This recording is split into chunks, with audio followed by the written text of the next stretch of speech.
wife, I said, I'm very proud of the fact that we stood up in 2013 when Obama was trying to push us into a troops on the ground and becoming al-Qaeda's air force in Syria. And we stood up and said, I'm sorry, we're not buying this sarin gas attack narrative. It was phony.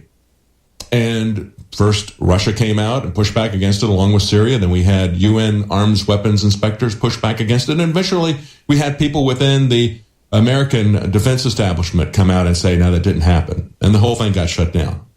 This time around, it went very quickly. And I think the reason for that is because of Big Master and the timing of when he joined the administration. But we're in a very dangerous situation. Where are we right now? Today, we've got NBC reporting, and we got tweets that are coming out from Nikki Haley. NBC reports White House warns Syria against chemical attack preparations. Don't you even think about it. Anything goes wrong there, we're going to take that as an excuse to attack Russia, to attack Syria.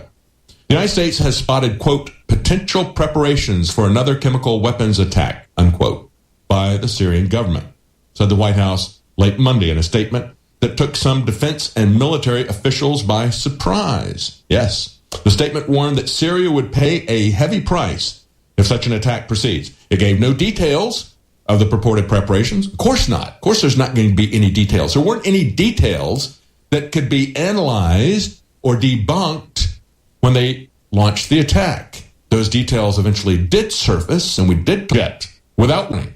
And again, as a means to stop a knee-jerk beginning to a war, communications were established between the Russian and the United States to prevent this, to say that, talk about where the jets were and what planned actions were going to happen. That was completely ignored.